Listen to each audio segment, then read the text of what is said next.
Super Rugby debuted in Tokyo. The Jaguars debuted in Super Rugby. 48 tries were scored in the first round, 7 of those by the Brumbies. The Stormers jumped the Bulls. The Sharks clubbed the Kings.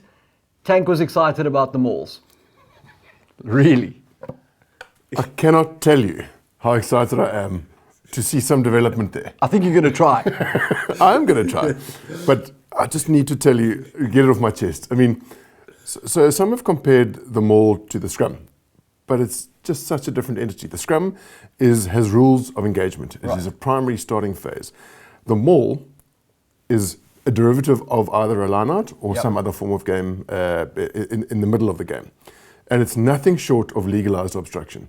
Okay, where else in the game, apart from the Scrum, which has rules of engagement, can you put players ahead of a player with the ball and then not allow the people to tackle it?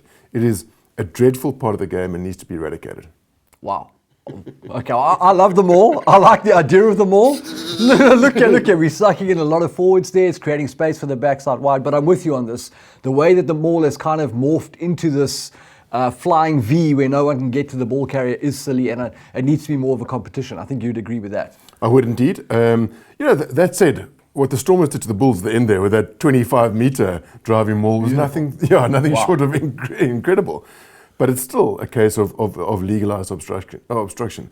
And I just thought a couple of the commentators got it a bit wrong this weekend. Absolutely. I mean, that Crusaders-Chiefs game, Justin Marshall was talking about the player who has the ball, who rips the ball from the receiver, must always be at the back, and that's physically impossible. Yeah, indeed. So, luckily, you lent me some of your kids' bath toys. Wow. And I am going to... Some of them are mine. Oh dear. So let's say we have 2 supporters in the line-out. Okay. Who's the jumper here? The jumper, we are not going to have him there. Okay. There's a space there. Okay. So we have a sneaky fellow over here. Basically what's happened is that the 2 supporters take the jumper up and you normally have a ripper. Right.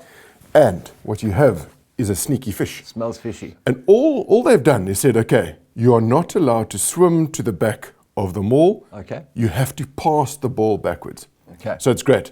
So there were 2 options to sort out the Maul. Right. Either you allow the defending team to tackle the ball carrier, therefore drop the Maul, but it's deemed dangerous. Yep. Or the other option was to say, okay, well, listen, at least use some sort of skill to pass the ball to the back.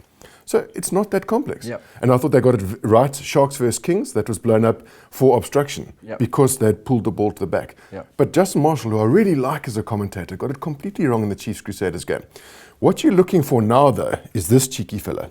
So if you get it all right and you pass the ball to the back and your man's at the back here having done it correctly, you cannot join ahead of the ball. Okay. Now that's the thing that they need to look out for now. The other thing that they're doing is they're using the use it or lose it, which is great. So you've got 5 seconds.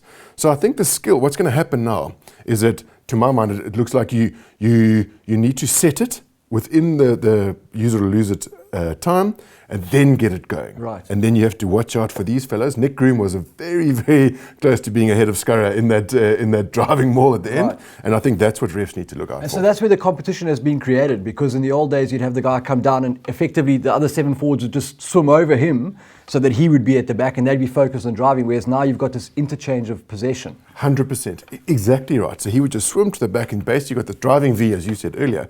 Now at least we've brought in an element of skill to get it to the back. Right. And the fact that the refs are now saying, okay, use it or lose it, you've actually only got a short amount of time to get it right. Right. And then I think it becomes a fairer contest. That said, though, it's not that hard to in the days when I played, which is a very long time ago, almost on the arc, that's what we had to do. A rolling Maul was exactly that. So you'd have a guy who would roll off it, always creating a new front which the opposition could tackle. So that was a fair contest. Brilliant. Now, but still, you get the guy to the back and you've still got a wedge which you can go for. So it still upsets me in terms of it's not a fair contest.